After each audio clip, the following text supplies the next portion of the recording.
Hello, everyone, and welcome to the Lincoln Standard Podcast, where timeless leadership meets modern principles. Each episode, we explore how integrity, empathy, and courage define great leaders from the past and in the present. Today, we discuss the gold standard himself, the 16th President of the United States of America, Abraham Lincoln.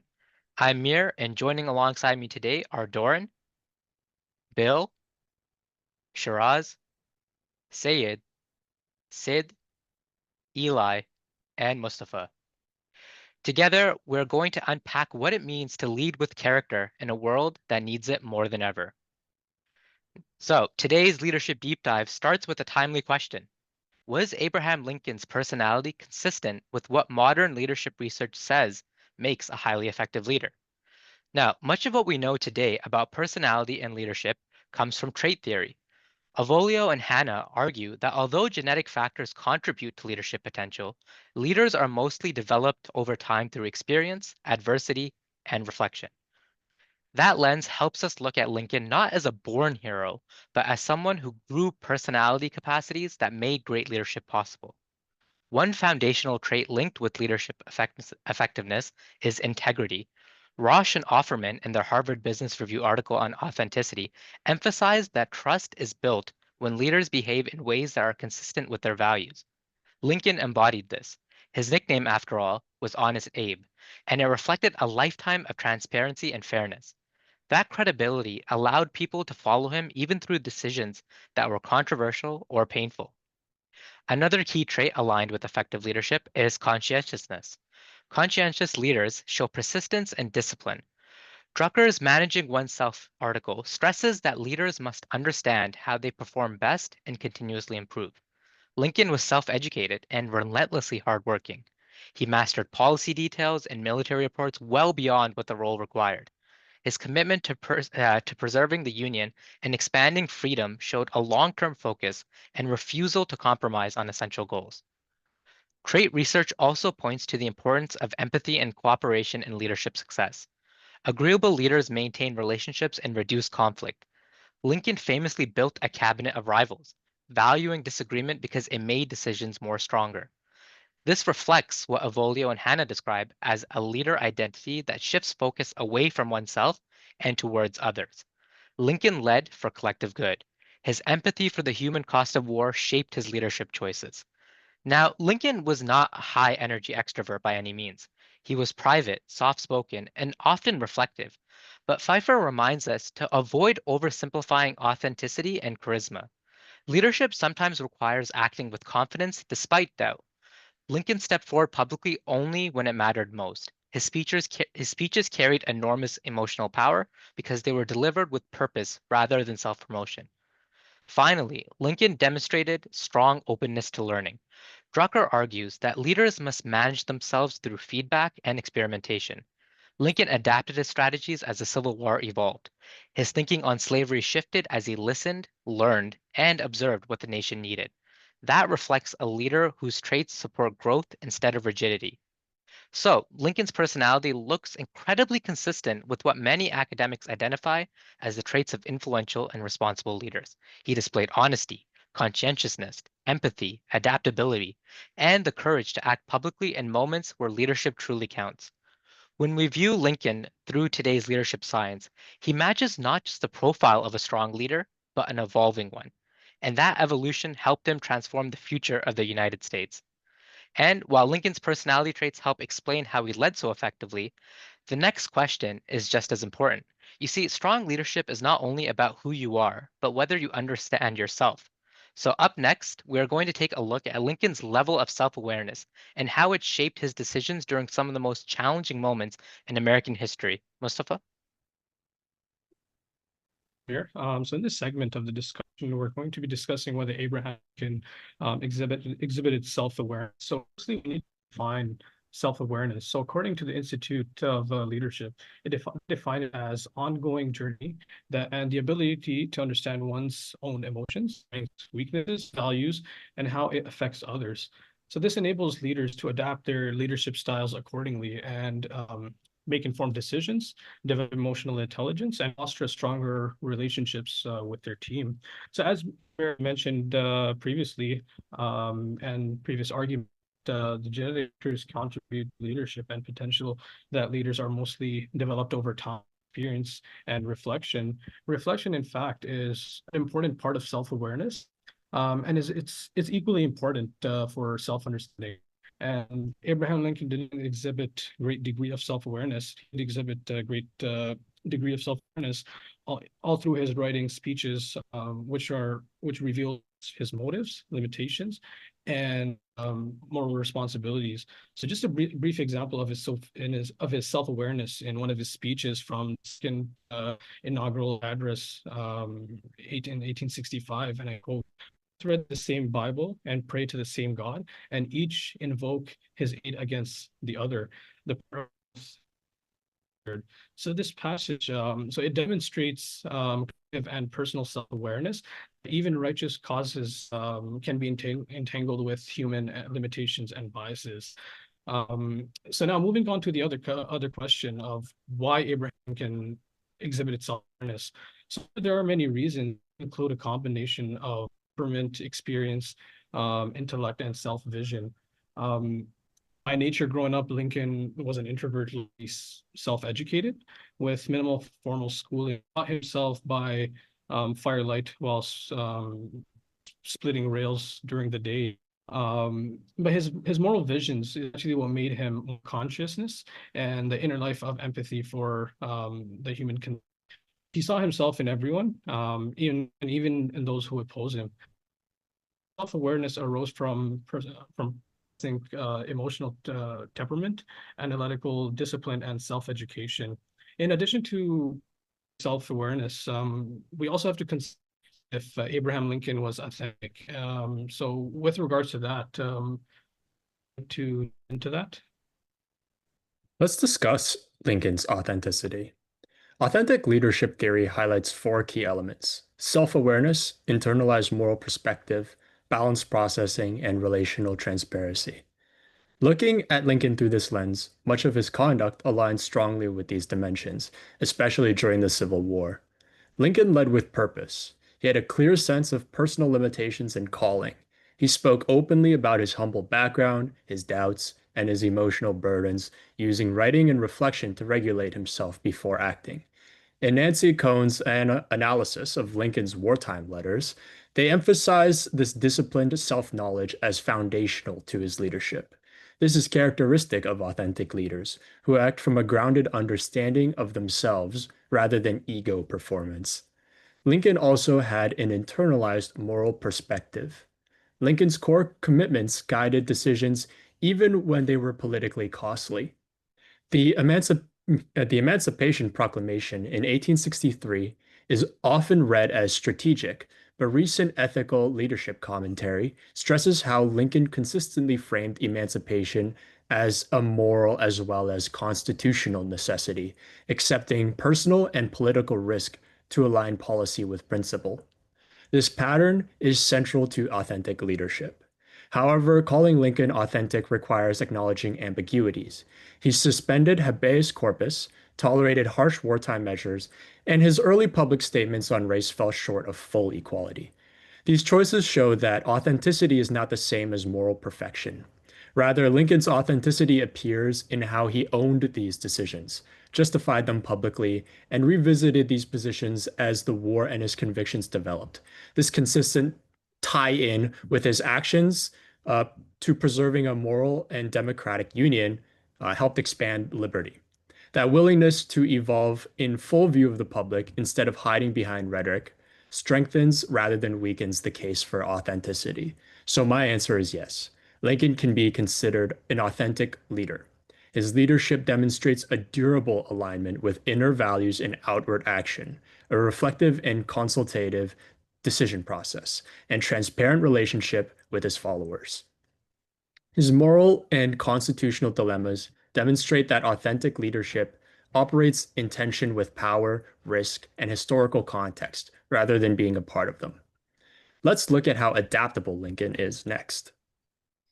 For sure. Thanks, Bill. When we look at Lincoln, we see this big character who really did a lot for the American people during his time. And as such, we've learned about trait leadership and authenticity, but how did Lincoln adapt? I think is a big question. when looking at his leadership style. So when we're thinking about this, how did Lincoln adapt, and did he only exhibit one style of leadership?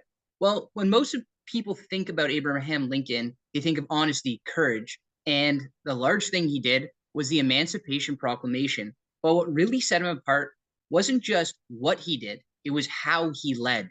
It was how he managed to get people behind him. Lincoln had this incredible ability to connect with people, to inspire them, to help them believe in something bigger than themselves. In modern terms, we'd call that transformational leadership, the kind that changes not just outcomes, but people.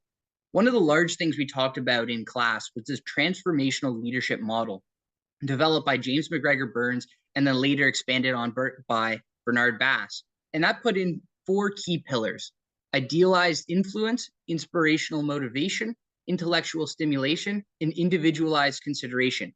At its core, the transformational leadership isn't just about inspiring transformation, but it's about motivating people to go beyond their self-interest for the good of the group or cause.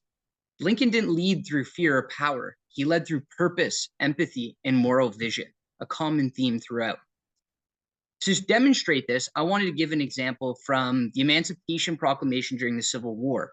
Now, politically, this was very risky. The country was divided, and even members of his own cabinet warned him that this might backfire. But Lincoln saw emancipation not just as a military strategy, but as a moral turning point, a way to redefine what the Union stood for. In doing so, he gave the war and the nation a higher purpose. That's inspirational motivation in action. He wasn't just saying, let's win the war. He was saying, let's create a more just and unified country. That kind of vision is what transformed ordinary citizens and soldiers into believers in something greater than victory. They were fighting for freedom itself. And when people questioned his timing or doubted his choices, Lincoln didn't shut them down. He listened. He empathized. He used storytelling and humor to make people feel heard and valued. That's individualized consideration, another pillar of transformational leadership. Lincoln's charisma wasn't loud or flashy. It was a large part of who he was. He had this natural ability to connect emotionally, even with those who disagreed with him. During some of the darkest days of the war, he'd visit hospitals, meet soldiers, shake hands, and write personal letters to grieving families. He showed people that their struggle mattered. That's idealized influence, leading by example, earning trust through position, but through character. And he also pushed people intellectually, questioning his generals, challenging its assumptions, and reimagining what Americans could be. That's intellectual stimulation at work, getting others to think bigger and lead better. So no, Lincoln didn't stick to one rigid leadership style. He embodied transformational leadership long before it had a name. He inspired through vision, led with empathy, and used his quiet charisma to unite a divided nation. In a time of deep conflict, Lincoln didn't just change policies. He changed hearts. That's the true mark of a transformational leader, someone who doesn't just lead followers, but turns followers into leaders. Next, we're going to look at why the full range of leadership model and how Abraham Lincoln embodied that. Thank you, Eli. When we look at Abraham Lincoln through the lens of the full range of leadership model, his style clearly aligns with transformational leadership, which represents the most active and effective end of the leadership spectrum. The model highlights 4 key dimensions, often called the 4 I's: idealized influence, inspirational motivation, intellectual stimulation, and individualized consideration. And Lincoln embodied each of them remarkably well. First, idealized influence. Lincoln led by example, showing moral courage and integrity even in the face of enormous national division. His commitment to equality and unity, especially through the Emancipation Proclamation, positioned him as a moral compass for the nation. People didn't just follow him because of his position. They followed him because they trusted his character. Second, inspirational motivation. Lincoln had an extraordinary ability to communicate vision and hope. Through speeches like the Gettysburg Address, he transformed pain and conflict into a shared purpose, a new birth of freedom. His words didn't just inform people, they inspired them to believe in a greater moral cause. Third, intellectual stimulation. Lincoln wasn't afraid of diverse opinions. His teams of rivals, a cabinet made of his political opponents, shows how he valued debate and critical thinking. Rather than surrounding himself with agreement, he fostered an environment of innovation and honesty, leading to better decisions during one of America's most challenging times. And finally, individualized consideration. Lincoln's empathy defined his leadership. He took time to connect personally with soldiers, citizens, and advisors, offering compassion while still holding firm to his principles. His human approach created deep loyalty and trust. So, within the full range of leadership model, Lincoln stands as a powerful example of transformational leadership. Someone who didn't just manage a nation through crisis, but inspired it to become something better. His leadership reminds us that true influence isn't about control or words. It's about vision, integrity, and empathy. Now, I'm curious to get everyone's thoughts. Do we have evidence that Abraham Lincoln treated his followers differently? Does leader-member exchange theory apply to Lincoln's leadership abilities? It certainly does, Shiraz, and I'm going to touch on that in just a moment. Despite being the first Republican elected president in the United States, Abraham Lincoln's moral values were more closely aligned with what we associate with modern Democrats, equality being the defining characteristic. As the nation's leading opposition figure, Lincoln understood that to draw more voters to his side, he needed to conduct himself with professionalism, charisma, and an appeal that resonated with all Americans. Lincoln's former law partner, William Herndon, claimed to know that he knew him better than any of his followers. Deeply admiring Lincoln, Herndon devoted his post-assassination years to becoming a Lincoln authority of sorts, collecting countless stories about the man's life and legacy. He noted that Lincoln often drew comparisons to George Washington, both described as men of sure judgment, perfect balance of thoroughly sound faculties, great calmness of temper, great firmness of purpose, supreme moral principle, and intense patriotism. Standing tall at 6'4", with high cheekbones and a smug grin, Lincoln was not only a natural subject for caricature artists, but he also carried the wisdom and quiet authority of a noble leader. Despite his heroic reputation, Lincoln did treat people differently, though always in a manner consistent with his character. Leadership Member Exchange Theory, or LMX, proposes that leaders form unique, individualized relationships rather than treating every subordinate the same. Considering how distinct each person is, this approach makes sense. The theory outlines 3 tiers in a pyramid-like hierarchy. Number 1, we have our base tier, role taking, assessing the skills and potentials of new outer group members. Second tier being the middle, role making, determining whether a member's performance earns them influence or inclusion to the inner group. And then top tier, routinization, establishing stable, mutually beneficial relationships and performance expectations. Lincoln exemplified this model. He built close personal relationships with his cabinet and military leaders, even when they openly disagreed with him. His cabinet famously became known as the team of rivals, as we've established, and by appointing strong-minded figures like William H. Seward and Salmon P. Chase, men who had once opposed him, Lincoln showed his willingness to consider differing perspectives. Through empathy, humility, and persuasive communication, he turned rivals into allies, demonstrating that his investment in high-quality, trust-based relationships with those who shared his vision. Even in his interactions with common citizens and soldiers, Lincoln was an active listener, responding with empathy and a deep understanding of their struggles. Yet those in his inner group always knew him as a private, reserved man who valued solitude and avoided the constant chatter of politicians and military men. He preferred to keep people at arm's length, balancing compassion with peace and quiet. I know I can relate. Anyone else? I certainly can. Absolutely. Go I ahead, Sid. certainly can. Thanks, Mir. I certainly can, Doran. Incredible how Abe built that team of rivals and treated people differently based on trust and shared vision. Now let's see if his style lines up with John Maxwell's 21 laws of leadership. Simple, practical rules that still hold up today. Let's first look at law of the lid, which says leaders set the ceiling for what the team can achieve. Lincoln raised that lid sky high. As Mir pointed out, he was conscientious and kept learning. He studied military strategy late into the night, even though he had no formal training. That self imposed growth let him guide a fractured nation through the Civil War. Let's look at the law of influence, which says leadership isn't a title, it's about moving people. Lincoln had zero military rank, yet generals followed him. Doran mentioned his inner circle of Seward and Chase. He turned rivals into allies and empathy and persuasion, not orders. His influence came from integrity. Think Honest Abe, and that quiet moral authority Mustafa tied to his self-awareness. Then there is law of respect. People follow leaders they admire. Lincoln earned it by listening. He visited soldiers in camps, read their letters, and answered with handwritten notes.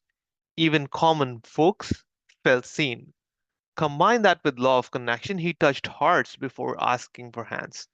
The Gettysburg Address, 10 sentences, but it reframed the whole war around a new birth of freedom, short, human, unforgettable.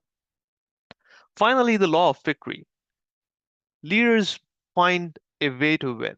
Lincoln did, step by step. First, preserving the Union, then ending slavery. The Emancipation Proclamation was a tactical risk that became a moral triumph. He adapted without losing the North Star of unity. So, yeah, Lincoln didn't just check boxes, he lived several Maxwell's laws, raising the lid through the growth, influencing through trust, earning respect by seeing people, connecting emotionally, and delivering victory against impossible odds. His leadership still teaches us that real influence starts with character and ends with resolve.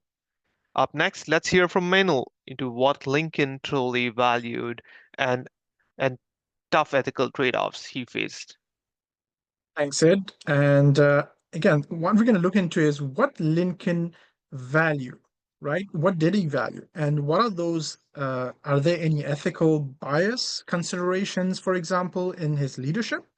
Well, to fully explore the essence of Abraham Lincoln's leadership, we must understand what he, at his core, valued.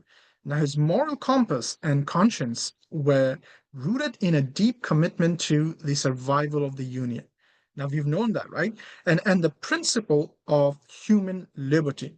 Now, however, as fate would have it, the course of his life indicates that those two values or these two values did not remain constant, and applying them for ethical considerations is difficult for people today.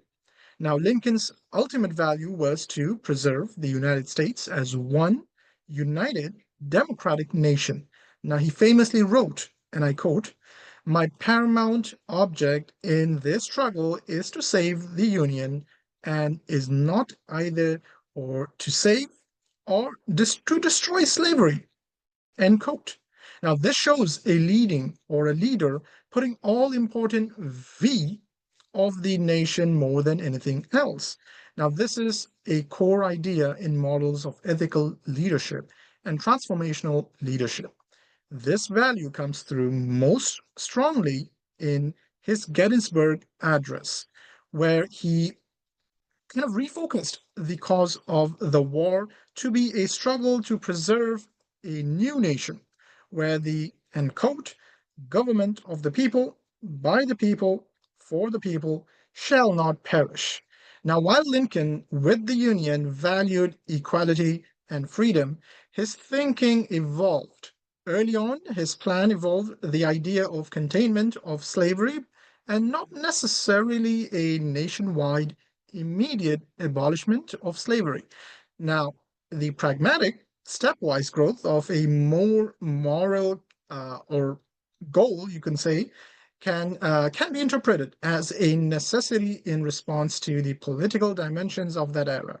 Now, as we can see, as Volio and Hannah have rooted in this case, leaders do not exist, but instead are embodied in a process.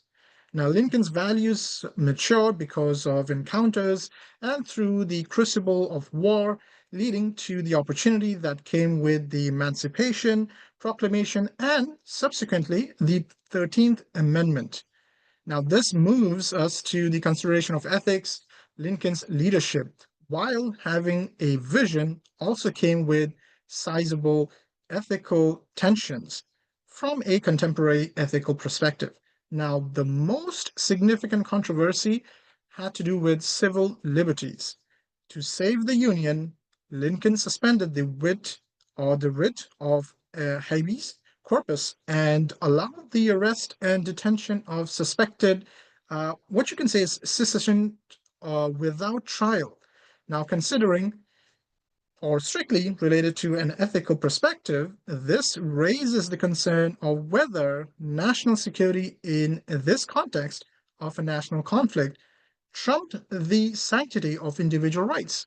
Now, picking national security in lieu of individual rights is flagrant, considering or concern of order and safety. Now, this creates a challenge to a pure perspective of justice. Now, all in all, in addition, we must acknowledge the limitations in his commitment to egalitarian principles. Although he viewed slavery to be a moral evil, Lincoln's early public comments included elements of colonization. That is, free Black people establishing a colony outside US, or the US in this case. So this is illustrative of a bias and limit of imagination, which shows and even his progressive vision of America did not originally entertain the idea of full social and political community.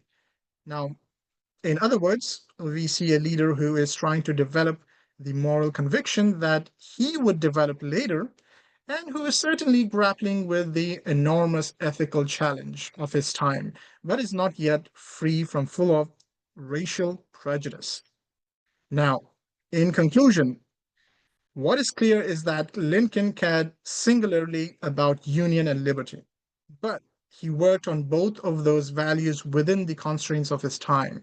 So his administration forces us to face a core ethical issue, the tension between ideal moral principles and any form of pragmatic incremental improvement in a vastly imperfect world. Now, he shows us that leadership values are not simply a checklist, but a dynamic compass, and gets tested, honed, and at times compromised to achieve a greater good. And with that, thank you everyone for listening. All right.